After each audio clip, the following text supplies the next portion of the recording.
Creating our feature film Monsters of Man was always an ambitious undertaking. What started off initially as a hobby eventually turned into more a commercial experiment to see if I can create a really cool calling card to Hollywood. By producing a compelling film with high-end production values and studio quality special effects, within a budget that probably wouldn't have covered the catering on some of these big tentpole movies. So in bringing this project together, I had to think really smart in all areas. But luckily, I had 25 years experience shooting giant commercials around the world up my sleeve, combined with an amazing team with an equal amount of years behind them. We managed to pull off something pretty amazing. I started by pulling together a small, multi-talented, commando-style crew that were more than happy to shoot in a minimalistic way. I promised them no overtime, no crazy hours, no late night shoots. Other than the mud, the rain and the heat, we ended up finishing on time every day with a cold beer ready for us when we got home.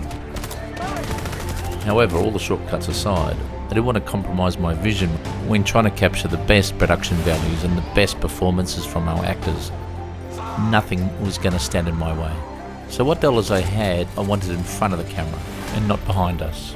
So we really minimised our waste and we put our savings all on the screen. I still wanted to shoot with at least 4 cameras, stripped down to bare minimum for obvious speed and agility reasons. Being an action film, having multiple cameras, you get so much extra coverage.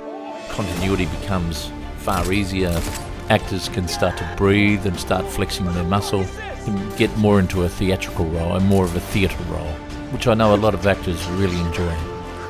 Our script and movie was set in the Golden Triangle. After our recce, we decided Cambodia really suited our needs. We didn't have to build any sets, no giant art department required, no lighting team, no grip teams. We just shot lay of the land, and the images we captured were just incredible. My choice to shoot rated cinema cameras was easy.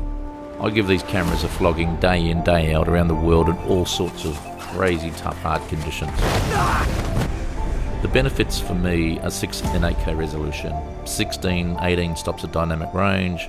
These cameras give me a ton of information to play with in post, more than I need. Being quite the post-production nerd, I'm in a great position to really be able to dig deep into the raw files, which allows me so much extra control to being able to dig into the shadows or bringing down annoying highlights is a real benefit. Also, low noise attributes allows for far better results in keying, tracking and compositing.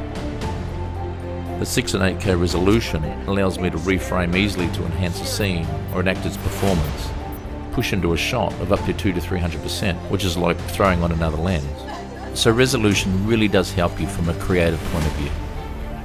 At the end of the day, cameras for me are just data collection devices, and Red at the moment just happen to give me more data to play with than any other camera. The final look, however, is not set by the camera's sensor or some basic default colour setting. The final look is set by the cinematographer, our on-site lens choices and our colour decisions during the final colour grade. Shooting Monsters of Man on Red was a no-brainer. They're small, they're powerful and they're super reliable. And I have no idea how you're going to watch our movie, either on the big screen, an 8K TV, an iPad or a phone. Whatever you end up watching it on, I just wanted it to look amazing. And that's why I chose Red. Monsters of Man is released on December 8th worldwide on every major platform. I hope you get to see it in 4K and enjoy it as much as we had making it. Have a nice day.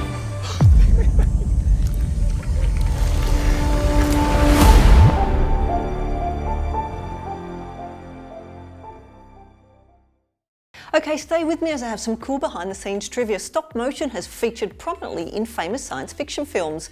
2 of the RoboCop movies feature the stop motion technique at work, and the finale of the first Terminator film was done with stop motion. Now, do you like my shirt? You can get one for yourself in the shop under this video, and remember to click here below to subscribe for more great content.